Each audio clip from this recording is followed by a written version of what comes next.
तो देखिए मैरिन में क्या है, जैसे मैंने बताया था कि इंश्योरेंस कराने के लिए दो पार्टी, या तो माल भेजने वाला या माल पाने वाला, कंसाइनर और कंसाइनी, इसको हम टेक्निकल लैंग्वेज यूज करते हैं। कंसाइनर का मतलब है माल भेजने वाला और कंसाइनी का मतलब है माल पाने वाला। तो जो भी व्यक्ति बीमा करा रहा है या जो भी कंपनी बीमा करा रही है उसका नाम यहाँ पर हम डालते हैं कि भाई बीमा कराने वाला कौन है। ब्रैकेट में लिखते भी हैं उसके नाम के आगे कि वो क्या है, कंसाइनर है या कंसाइनी है। एड्रेस आ जाएगा, ये एड्रेस उसकी कंपनी का रहेगा, ये वो एड्रेस नहीं कि माल कहां से कहां जाएगा। तो जो भी वो अपनी पॉलिसी में एड्रेस लिखवाना चाहता है वो रहेगा। जीएसटी नंबर रहेगा। अब हम लिख रहे हैं वॉइस फ्रॉम टू, तो फ्रॉम टू का मतलब है कहां से माल कहां जाएगा। तो यहां पर देखिए प्रॉपर पूरा डेस्टिनेशन और स्टार्टिंग पॉइंट लिखा जाए, लाइक गली number so sir and so, number so and so. Yes बोलिए। एक क्वेश्चन है सर मेरा। ये जो बोलिए बोलिए। एड्रेस वाला है तो इसमें क्या है कि कंपनी रजिस्टर्ड तो है दूसरी जगह, गोदाम दूसरी जगह, गोदाम का एड्रेस अलग है, कंपनी का अलग है, तो कौन सा देंगे अपन? देखिए इसमें क्या ना, मैं वही बताना चाह रहा हूँ आपको कि जो वो जीएसटी का बेनिफिट लेगा, हाँ। नॉर्मली अब जीएसटी आने के बाद ना लोग जीएसटी वाला एड्रेस डलवाते हैं। तो जीएसटी का जो भी एड्रेस उसकी जीएसटी के पेपरों में है वो डलवाए, ताकि उसका इनपुट भी उसको पूरा मिल जाए। क्योंकि इसका इंश्योरेंस के कहां से कहां पे कोई मतलब नहीं है, ये सिर्फ उसकी एक पॉलिसी की फॉर्मेलिटी है, नाम और एड्रेस। क्लियर है। Okay sir sir. एक क्वेश्चन, सर एक उसके क्वेश्चन बाद है। हम शुरू करते हैं वॉयज फ्रॉम टू, मतलब सामान कहां से कहां जाएगा, सिंपल वे में, बट डिटेल्ड एड्रेस। लाइक अगर मैं बात करूं, जैसे हम कहीं बैठे हैं जी, खसरा होता है नॉर्मली कमर्शियल में, या रेजिडेंस नंबर होता है, या कोठी नंबर होता है, या शेड नंबर होता है। तो खसरा नंबर 204, गली नंबर मान चलिए 5, नियर XYZ डाल दीजिए। उसके बाद जयपुर, उसके बाद उसका पिन कोड। क्या है जयपुर के पिन कोड्स, कोई भी जयपुर का बताए।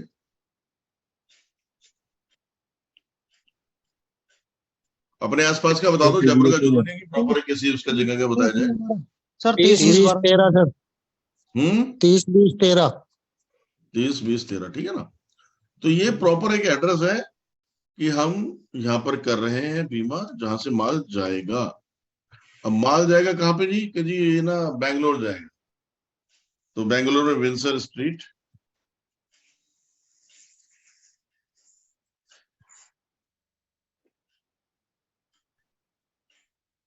वहां पर भी कुछ हो सकता है, वहां का landmark what ever it is, तो वो डाल दीजिए, और बैंगलोर, और वहां पर भी पिन कोड डाल दीजिए। तो अपना डेस्टिनेशन भी डिसाइडेड हो गया कि ये माल जाना है यहाँ पर और यहाँ से जाना है। तो उसके बाद वो वैल्यू, सम इंश्योर्ड क्या है, मान के चलिए जी 50 लाख का माल है। अब वो बेसिस क्या है, कल हमने बताया था। अब यहाँ पे बेसिस देखिए, कॉस्ट ऑनली हो सकता है,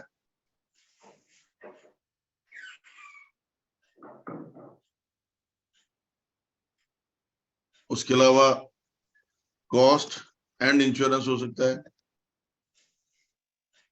कॉस्ट इंश्योरेंस एंड फ्रेट हो सकता है, प्लस 10%। अब ये जो 10% या 5% या 15% मार्जिन मनी है, ये इन तीनों केस में एप्लीकेबल हो सकता है। कॉस्ट ऑनली पे भी, कॉस्ट एंड इंश्योरेंस पे भी, कॉस्ट इंश्योरेंस एंड फ्रेट पर भी। तो इस 50 लाख रुपए में ये तीनों चीजें शामिल है, प्लस मार्जिन भी शामिल है। कवरेज अब क्या चाहिए, नॉर्मली क्लाइंट हमेशा लिखेगा जी मेरे को तो ज्यादा से ज्यादा कवरेज दो, तो आईसीसी ए, या क्योंकि इनलैंड ट्रांजिट है तो आईटीसी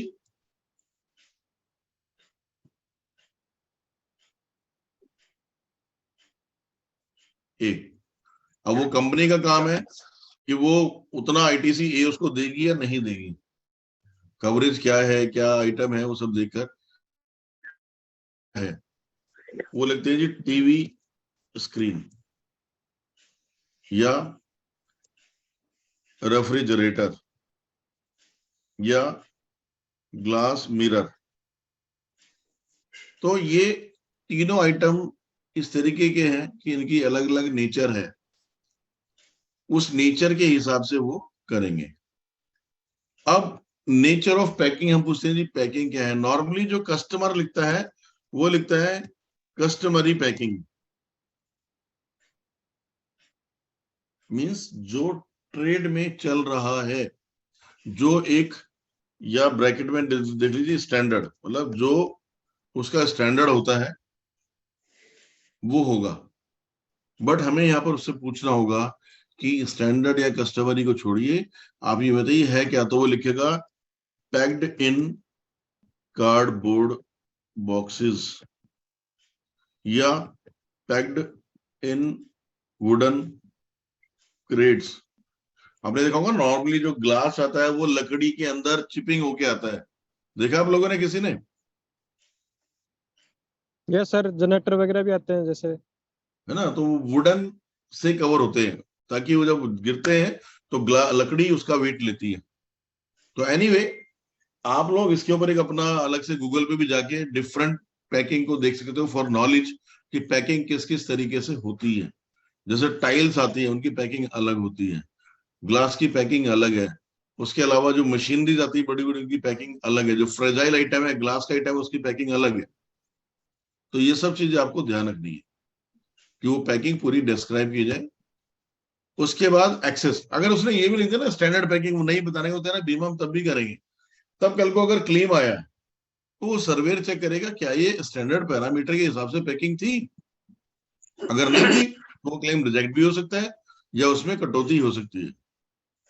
अब एक्सेस का मतलब क्या है, या तो ये कंपनी डिसाइड करेगी कि इस बीमे में। मेरा एक क्वेश्चन है सर, हाँ पैकिंग के बोलिए। Regarding sir. जैसे कई कुछ मशीनें हैं, जैसे बड़ी है, जैसे कार है या बड़ी मशीन हैं, वो पैक ना होके वैसे ही बन के आती हैं, उसको कौन सी पैकिंग में इंक्लूड करेंगे सर? हाँ तो वो लिखेंगे टाइट होके आते ओपन, हैं।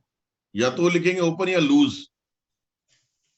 जैसे जैसे लोहे का बहुत भी बड़ी ऐसा बड़ी ही है। मशीनरीज हैं, लेट से कहीं पर बहुत बड़ा प्लांट लगना है और उसकी चिमनी आनी है, चिमनी की कोई पैकिंग नहीं होती, वो सबको पता है, लेट के आराम से उसमें आती है ट्रक में। तो स्टैंडर्ड का मतलब यही है, या तो लिख दे क्लियर कि जी ये तो ओपन आएगी, नो पैकिंग। तो कंपनी को भी पता होगा जो बीमा करता है कि ये पैकिंग इसकी होती ही नहीं है। जैसे इन्होंने भी बताया जेनसेट, जो छोटे जेनसेट है उनकी तो पैकिंग आती है, जो बहुत बड़े जेनसेट होते हैं उनकी पैकिंग नहीं आती है, तो वो ओपन में आएंगे। तो जैसे कॉइल्स, आपने देखा होगा लोहे की कॉइल ट्रकों में बंध के जाती है, कोई पैकिंग नहीं होती।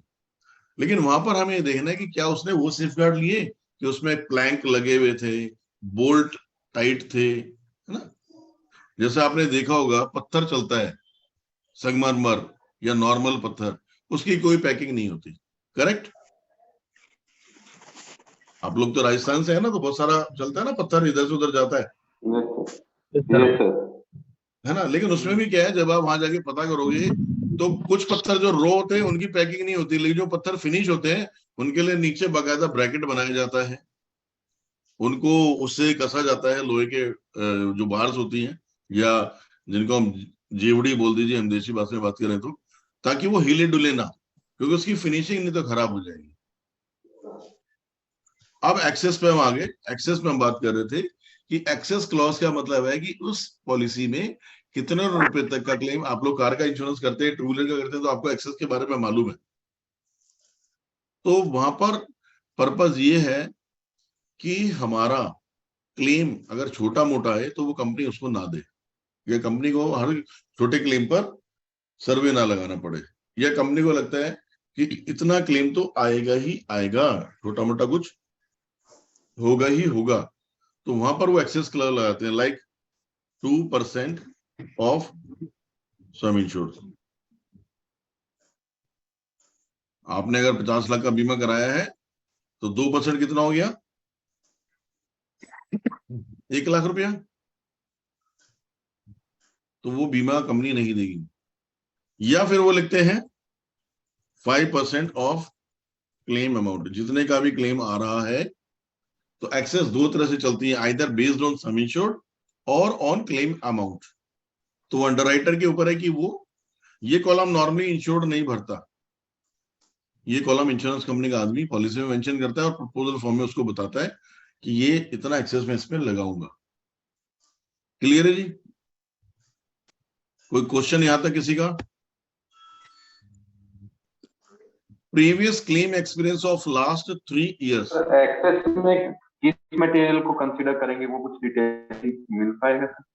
जैसे किस मटेरियल एक्सेस के देखिए, ऊपर मैंने कितना बताया लगेगा? था, आपने अगर पूरी तीनों सेशन ज्वाइन किए हो, एक्सेस का मतलब ये है कि इंश्योरेंस का जो अंडरराइटर है वो एक प्री डिसीजन ले रहा है बीमा के दौरान ही कि यार इसमें ये काम हो सकता है कि नॉर्मल वियर एंड टीयर में ये नुकसान आएगा ही आएगा, या कल को अगर माल पलटा तो लगभग 2-4% तो डैमेज हो ही जाएगा, उसको कोई रोक नहीं सकता कितनी बढ़िया पैकिंग हो। तो to avoid small claims, to restrict the liability, वो एक्सेस डिसाइड करते हैं। मटेरियल का भी उसमें रीजन है कि मटेरियल क्या है, उसका वेदर भी रीजन हो सकता है, उसका रूट भी रीजन हो सकता है। अब यहाँ पर ये इंपॉर्टेंट है, मटेरियल सर, इसका मटेरियल पे डिफरेंट रहेगा, पर्टिकुलर जो Yes. मटेरियल ट्रांसपोर्ट हो रहा अब है। कोई सामान ऐसा है जिसमें लॉस का चांस ही नहीं है, लाइक लोहे की कॉइल आ रही है, वो कॉइल पलट भी जाती है, उसमें कोई बहुत ज्यादा नुकसान होता नहीं, तो वो एक्सेस कहेगा 1% ऑफ क्लेम लगा लो जी, कोई बात नहीं। हो सकता है ना भी लगाए, तो एक्सेस लेकिन फ्रेजाइल आइटम है, टूथ ट्रांसपोर्ट फूट की आइटम है, तो एक्सेस ज्यादा लगाएंगे। ठीक ठीक है। ओके। उसके बाद ये सबसे इंपॉर्टेंट क्वेश्चन है, previous claim experience of last 3 years।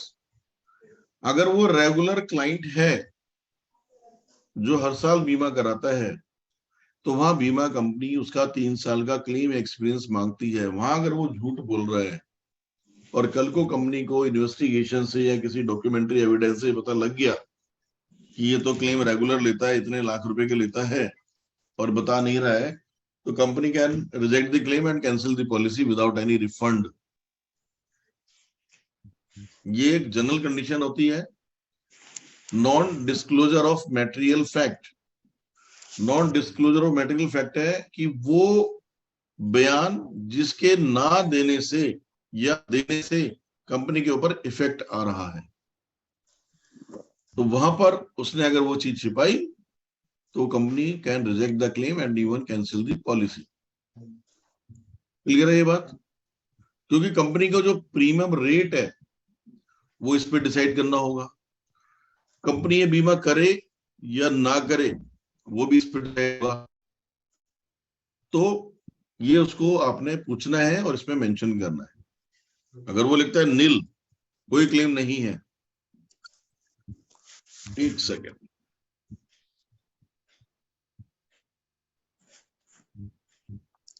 Sir जितने भी क्लेम्स हुए हैं पास्ट में वो सब मेंशन करने होंगे इसमें।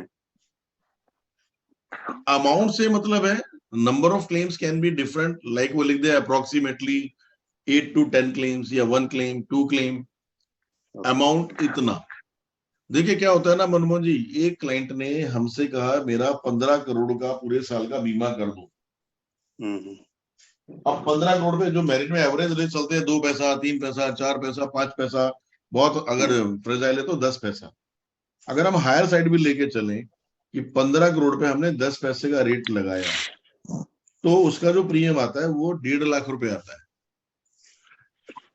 और वो क्लाइंट डिक्लेयर कर रहा है पहले कि मैंने पिछले साल 10 लाख रुपए के क्लेम लिए हैं, तो ये उसका एक एक्सपीरियंस शेयर हो गया कि वो 10 साल का क्लेम ले चुका है, तो आगे भी क्लेम आएंगे। अब बीमा कंपनी को अगर लग रहा है कि 1.5 लाख का तो प्रीमियम आना है और क्लेम 10 लाख रुपए के जाने हैं, तो मैं बीमा क्यों करूं भाई? तो दे आर आल्सो देयर ना।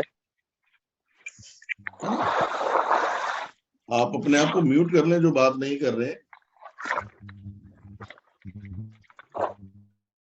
वो इसलिए जरूरी है ये स्टेटमेंट। अगर वो नहीं हुई स्टेटमेंट क्लियर तो वो फिर कल को दिक्कत आएगी। उसके बाद जब हम कोई भी पॉलिसी बनाते हैं तो हमें ये डिटेल चाहिए होती है। अगर वो बाई रोड जा रहा है तो GR नंबर, मतलब जो ट्रक लॉरी का रसीद मिलता है ना, जिसको हम गुड रसीद बोलते हैं या बिल्टी बोलते हैं, वो प्रिंटेड होती है, उसका सीरियल नंबर होता है। किस लिए? कि माल पहले तो नहीं चला गया। मैरिन में एक सबसे इंपॉर्टेंट चीज है, बीमा कराने से पहले अगर माल चल चुका है किसी भी पॉइंट से, तो वो बीमा इनवैलिड माना जाता है। आज 9 तारीख को कोई मेरे पास आता है, जी मेरा माल जयपुर से वहां जाना है, ये माल है, मेरा बीमा कर दो, उसने सब चीजें कर दी, लेकिन ये नहीं बताया कि ऑलरेडी 8 को तो माल निकल चुका है, तो वो बीमा इनवैलिड हो गया। तो बीमा माल के चलने से पहले होना है, ये ध्यान रखिएगा आप सभी लोग। अगर माल निकल गया तो बीमा इनवैलिड है। फिर भी बहुत लोग कहते हैं कोई बात नहीं जी कर दो, हमें सामने वाली पार्टी को दिखा के ना पैसे लेने हैं। तो we are doing insurance, but हम उसको क्लियर बता रहे हैं भाई ये तेरा बीमा इनवैलिड है। क्लियर? तो जीआर का नंबर है गुड रिसीट नंबर या बिल्टी नंबर। एडब्ल्यूबी का मतलब है एयर वे बिल नंबर। भाई एयर जाता है तो एयर वे बोलते हैं इसको, एयर वे बिल नंबर वो देना है उसको, वो पहली बुकिंग हो जाती है। और जब बाई शिप जाता है तो बिल ऑफ लीडिंग बोलते हैं उसको, एक रिसीट होती है शिपिंग की, वो मिलती है कि जी ठीक है आपका माल इस दिन को यहाँ से जाएगा और ये इसकी बिल्टी है जिसको हम बिल ऑफ लीडिंग बोलते हैं।